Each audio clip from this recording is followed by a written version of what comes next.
Ito po, napakaganda po, pakinggan nyo. Isang matinding expose po ito.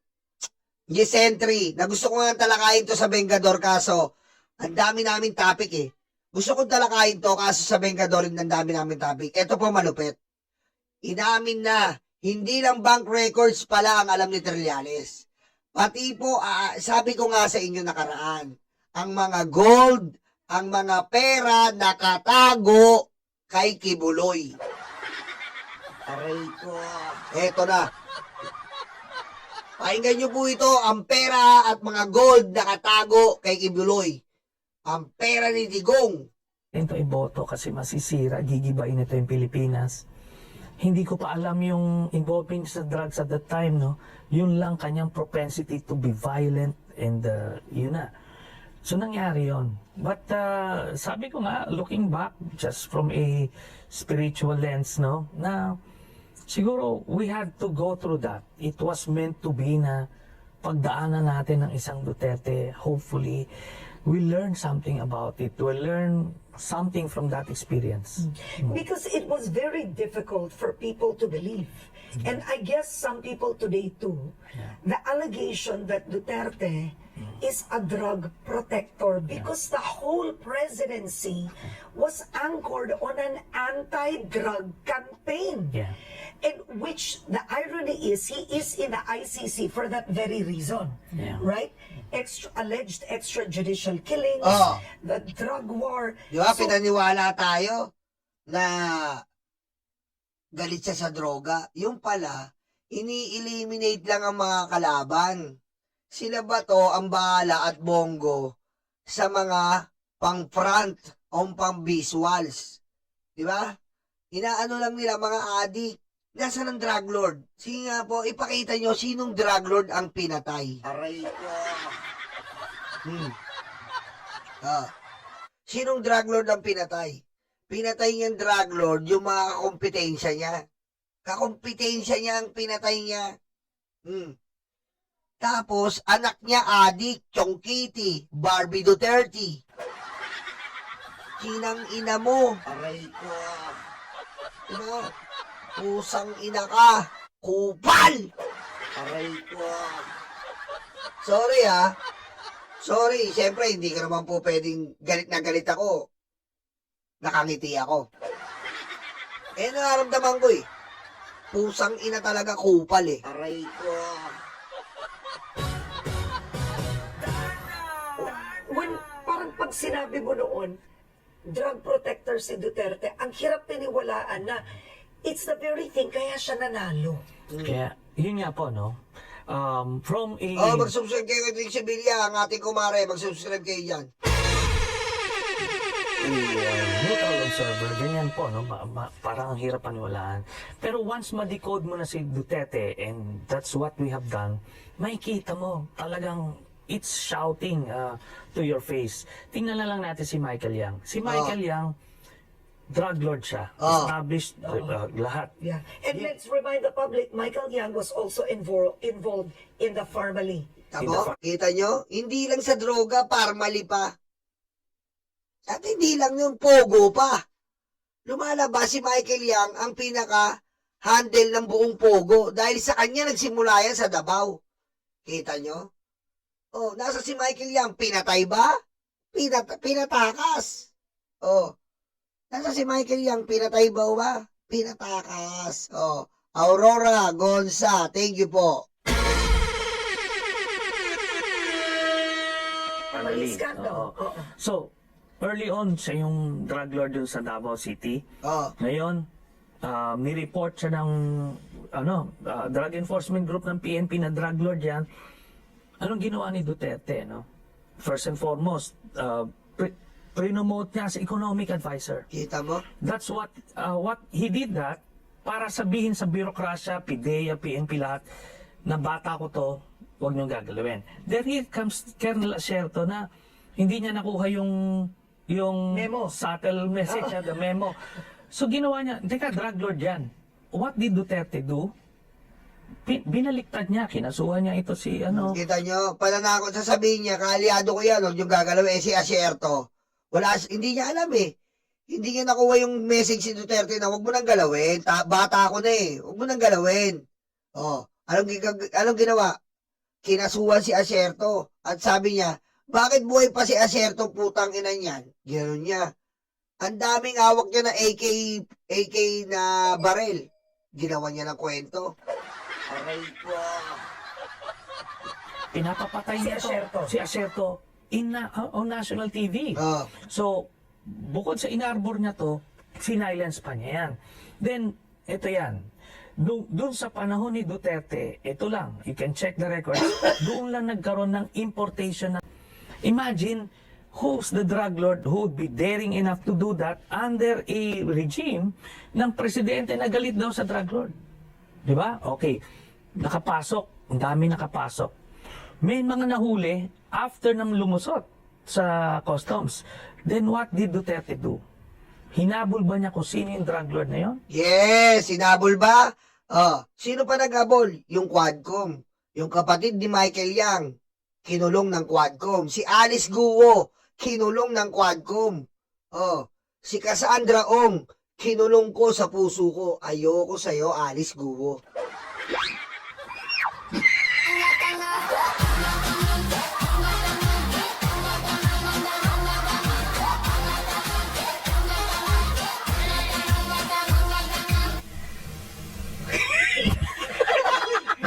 Tama na, Alice. Ayoko na eh. Nilaplap ka na ng jail guard. Okay? Kay Cassandra na ako. Ha? Ayoko na sa'yo, Alice. Ha? Nabalitaan ko yun eh. Okay?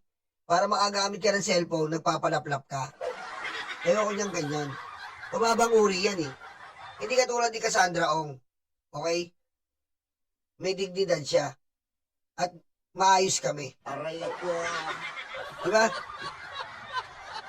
Diba, tinanong ko yung kambal ko, si Biko. Biko, kamusta yung ex-girlfriend ko? Wala na, pre. Nakalimutan ka na, nilalaplap na ng jail guard. Ayoko lang ganyan. Ayoko lang ganyan. Napaka-easy to get mo eh. Wala kang kahiyan. Ganyan ang mga pinagawayan natin eh. Aray ko. Diba? Masyado kang greedy sa pangarap mo eh. Oh. Kaya naging mayor ka, bakit? Oh. Sinanla mo yung mga katawan mo. Aray ko.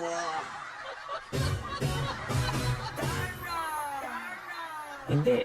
Yun yung Customs Commission na nagpalusot nun, prinomote pa. Oh. Doon mo makikita na hindi ito galit sa drugs. Tapos meron pang instance yung magnetic lifters na sinasabi na ng mga K9, yung anong PIDEA, na yung K9, ang actions niya ay positive, yung drugs. Ang ginawa ni Duterte, sabi niya, no, hindi yan drugs. Oh. Pinagtatakpan, bakit kina Michael Yang yon? Lumalabas ngayon yung pinakita ko sa inyo. Tumawag si Digong kay Ramil. Ramil, tulungan mo si Mans. Pagkita kayo, tulungan mo siya. Meron silang problema sa customs. Siyempre si Ramil walang alam, nakipagkita kay Mans sa BGC Circle. Yan po yung sa may BGC Circle po sa may Burgos. Diyan po yan. Pag aakit nyo ng pagkanan nyo ng EDSA, unang kanto, kanan kayo. Dire-diretsuin nyo, yun na po yung BG Circle. Naipagkita doon si Man Scarpio at Ramil. Arbor yung magnetic lifter ni Man Scarpio. At yun din po ang lumabas saan? Lumabas po yun sa 2017 hearing. Nireact po natin yan. Sabi ni Mans, asikasuin mo yung babaeng attorney. Siya ang may hawak ng nakabinbin naming construction supply. Pumunta naman doon si Ramil Madriaga. Pagpunta po ni Ramil Madriaga, hindi po pumayag yung attorney. Nasa video po yan ng 2017 hearing, pinakita ko sa inyo. Aray ko. Diba? Ewan kung nandito pa yon. Nasa video po yan. Nanire ako nung nakaraan. Nawala na naman. Nawala na. Okay, basta nire ako yan nakaraan. I-replay nyo na lang. It's his cartel. Kaya, And not one time na in-identify ng PIDEA or ni Duterte himself kung sino yung drug lord behind these large importations. You can check you can Google it. Wala. Supposed to be galit ka, nalusutan ka, hahabulin mo yan. Tama. Sino yung drug lord na daring yan? So again, once ma-decode mo yan si Duterte, it's very clear. Everything fits. Pero for the first timer na naririnig ito, talagang parang it's hard to believe. Tama. No, and I wanted to ask, so you said the words decoding. We're supposed to go into a commercial break, but decoding Duterte. And I Ayan think na. that's interesting. Decoding means you took time to understand, right? So what is the psychology? Why would a man be a drug protector and allow it and then go on a nationwide campaign to be against it? Yun ang tanong ko lang. What's that psychology? Okay, pag tinignan mo yung psychological profile nito, we were able to get yung... Oy, sa mga nagtatanong bakit daw ang tawag dito, liitan ko daw yung sarili ko. May nagsasabi po sa comment, liitan ko yung sarili ko, lakihan ko daw yung nire-react. Hindi po pwede, sorry po. Ginaganyan ko po kasi po kinaka-copyright tayo ng nire-reactionan natin. Kinaka-copyright po tayo ng ABS-CBN, GMA. Ang gusto lang naman po natin ay reaksyonan. Okay? Hinihiram po natin video, nire-reactionan natin bilang patas na pamamayag, patas na reaksyon, na hindi po tayo dito gumagawa ng kwento. Okay? Hindi po natin ika-copyright po tayo. Pasensya na po sa mga matatanda dyan na may kulubot. Malabo po talaga, kailangan natin labuan. Pasensya na kayo. Pakinggan nyo na lang po. Okay? Nilalabuan ko lang, ibig sabihin, hindi ko dinoktor yung video. Pinapa-react po natin mismo doon sa interview. Kaya medyo malabo lang. Actually, ayoko nga po lagyan ng video kaso gusto ko lang makita nyo na hindi natin inedit. Okay? Aray ko. Tama si Mami Chris Rose. 5'10 po talaga ako. Malaki po talaga ako. Pag pinaliit nyo ako dito, magiging kasing height ako ni Mima, Ewoks yun. Aray ko. Ba? Si Mima po kasi, wala tayong magagawa doon. Oh, wala tayong magagawa. May lahi po siyang Ewoks. Aray ko. Okay? Diba, Trixie Billap, ang mga mainstream po, pag nireact mo yan, nakaganyan, copyright ka na kagad yan. Mahirap po, copyright. Alment, yung psychological report, he manipulates. Nung time na yun, he was manipulating his wife, pero makikita mo yun. Ngayon, kung magababalik ta rin niya, siya yung womanizer, pero i-blame niya doon sa wife na siguro, ganito. Parang, siya, parang manipulator niya, no? Then, nung 2001, sabi to nila Cañas, early on, hindi pa sila involved dyan. Talagang ginagamit lang yung pagpatay para makontrol yung Davao City, no? So, hindi pa talaga involved sa drugs Hindi noon. pa. Di pa. Until nung 2001, when he narrowly lost dun sa kay then Mayor de Guzman, he was returning from Congress. Kailangan niya ng pera, pumasok itong grupo nila Michael Yang. So, because of that, Kita niyo po, sabi ko sa inyo, matagal na pong may pogo. Sa panahon ni Michael Yang sa Davao, yung isang mall doon, puro pogo po yung isang mall. Yung first, second, mall. Yung third, pataas, puro pogo na po. Hindi pa presidente si Digong, mayor pa lang siya. Ganun po yung istorya niyang pogo sa atin. Yan po ang istorya niyan. Diba? Kung si Gloria po may CTE, si Digong po may pogo sa Davao. effective na sa trial ito. So ngayon, he needed to protect it kasi parang, ito na, ginagamit niya yung pera to accumulate power. Hindi naman siya yung typical na materialistic na bumibili ng mga bahay. That's another thing. Interesting. hindi. Okay, I want to ask you about that, no? It's interesting because people, I mean, nakikita mo, the Dutertes, the image is they live simply. Ayan na, ayan na. It's not like allegations of Zaldico or the former House Speaker Martin Romualdez where people can show houses, they bought this, they bought that, they live luxuriously, and where would the Duterte spend it? Si Duterte, ginagamit niya ito to accumulate power. Yun, ginagamit niya sa election to keep other sectors at bay. Kita mo, yung pera na kukolekta ni Digong, hindi niya po binibili ng mga mamahaling bahay. Kay Digong na part tayo ha. Ginagawa niya, ginagamit niya para sa kapangyarihan. 'Di ba?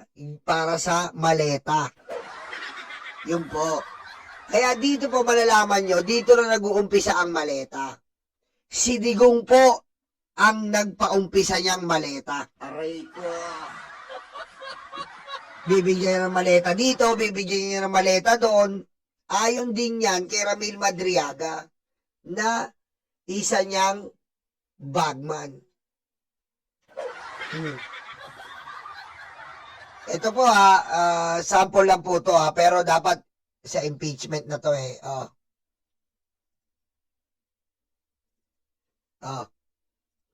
Dapat sa impeachment na yan eh.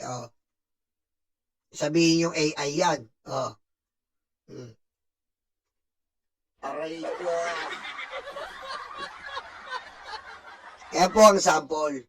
Ipapadala ni Digong yan. Diba? Ipapadala po ni Digong yan kung kani-kanino. Yung pera niya nakukuha, hindi niya gamit na inaano. Ginagawa niya pang ano ng kapangyarihan. Ayan po. Aray ko. Ayan po. Ayan nakuha po yan sa cellphone. Internal storage. Ibig sabihin, file manager. DCIM. Camera. Ibig sabihin, di po yan AI.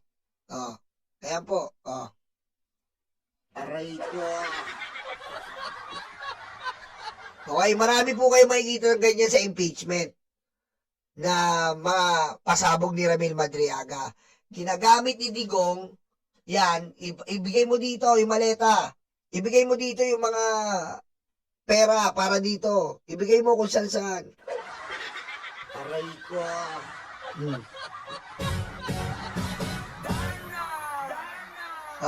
Kaya po, yan po ang totoong kulay at balat ng mga Duterte.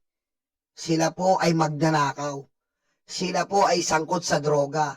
Sila rin po ang nagpahirap sa bansa sa pogo. Biro nyo po, imagine nyo sa makakita. Putek. Mahirap na bansa, lalagyan mo ng pogo. Gagawin yung pasugalan. Third world country tayo. Gagawin yung pasugalan. Bakit? Kasi po kikita sila doon. Malaki ang kikitain nila. Kaya kita mo si Sara ngayon, hirap-hirap sa 6.7 billion. Nga. Aray ko. Diretso natin. Ino-co-op niya sa media, sa PNP, lahat. Para empower siya. Yun yung high niya eh. That's his high. So it's not really material things per se. Yes, pero meron din siya. Ano?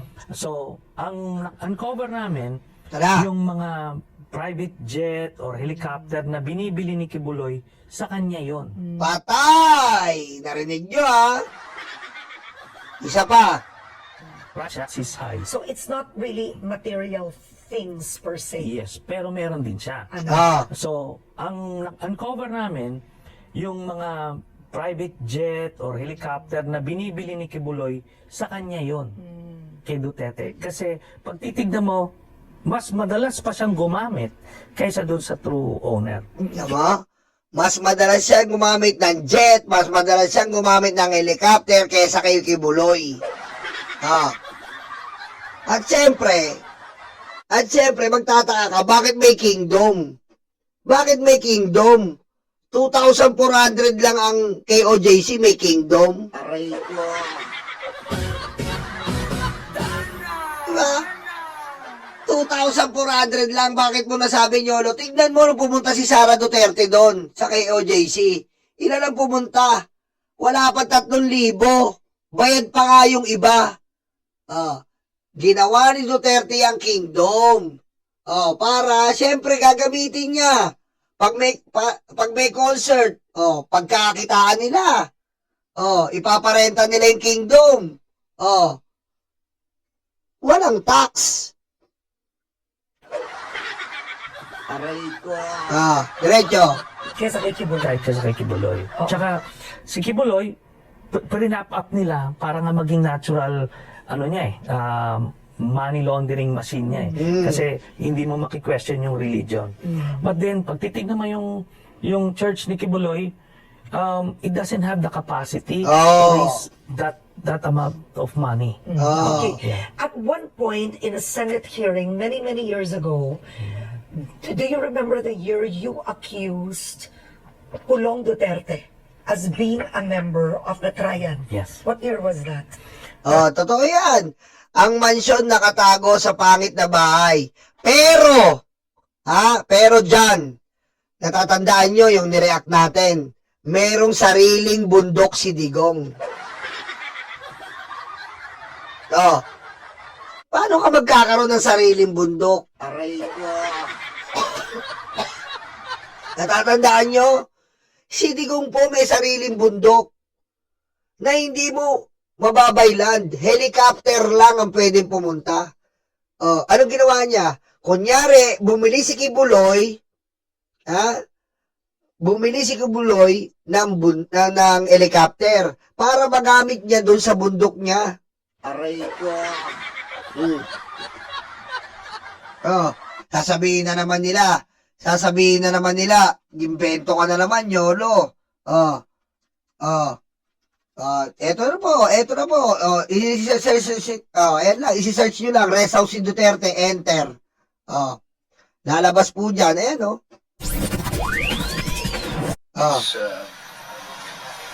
It's very quiet, very cold. Ito po yung helicopter na binili ni Kibuloy pero siya gumagamit. Tingnan nyo. Mula sa 10 minutong chopper ride, mararating mo na ang hindi na muna pinangalan ng lugar na di kalayuan sa Davao City. Ito ang hideout ni incoming President Mayor Rodrigo Duterte. May sariling bundok. Paano ka nagkaroon ng sariling bundok? Sige nga po, paano ka magkakaroon ng sariling bundok sa tanan ng buhay mo? Aray ko.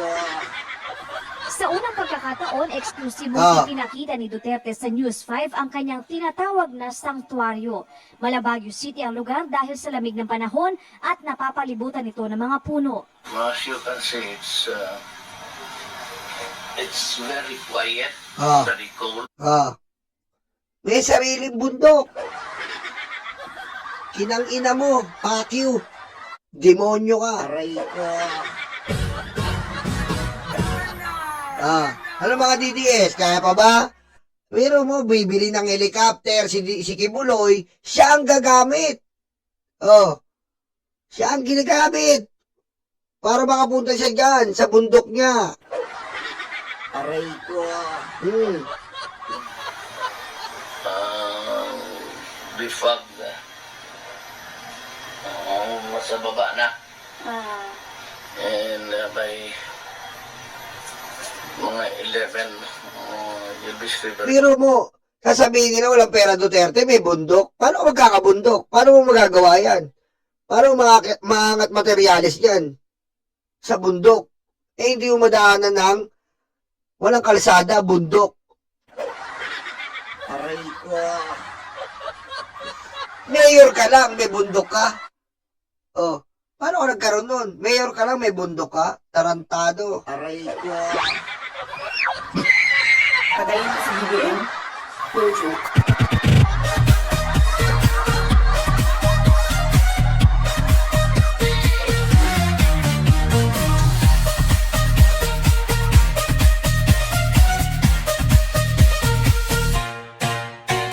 Diba? Yan nga po Yan po ang talaga mga-question mo Putik. Tapos sa kay OJC, putik, nagtitinda ng otap, nagka-kingdom. Isipin niyo po kay OJC, nagtitinda ka lang ng otap, nagka-kingdom ka. Aray ko. Nagtitinda ka na ng OTAP, naka-private jet sila. OTAP lang. Aray ko. Tapos yung kaibigan may sariling bundok. Aray ko. Because it's really very cold. That's why I seldom come here. But if I want to really relax, Dito rin kayo pumunta nun, sir. yes, this is really my hideout. This is really my hideout. Ano tawag mo dyan? Hindi pa rin kanya yan. Sabi niya, this is my hideout. Dito ako nagpupunta. Kanino pa yan? Aray ko. Di ba? Aray ko. Yan It's a very simple house. Saan nyo naisipan magpatayo ng ganito, sir? Yan ba't nyo nagpaisipan ng patayo ng ganito? Sariling bundok, tapos may bahay nyo. Because I wanted a place far from the madding crowd. Kita mo? Ayaw niya lang daw ng crowded. Sosyal. Aray ko. Minsan ako, ayaw ko rin ng crowded eh. Ayaw ko rin ng crowded. Bibili nga akong bundok. 2 bundok. Sa Chicago Bar. Hello, may defensor. Pabili nga 2 bundok. Yung maputi, makinis. Aray ko.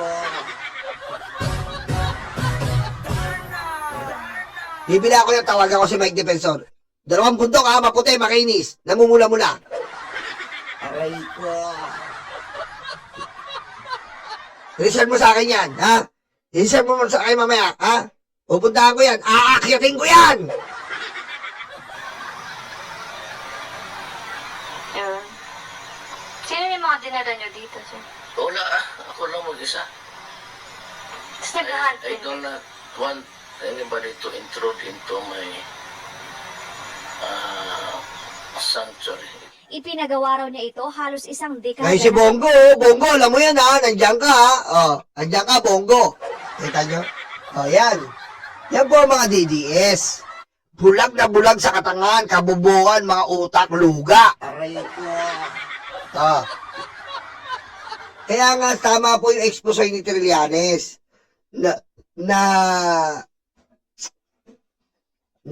Tawag dito na,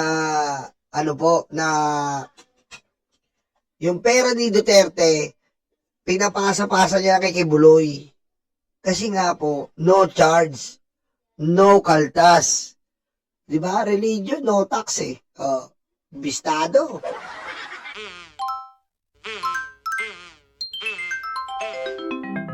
Kakulango.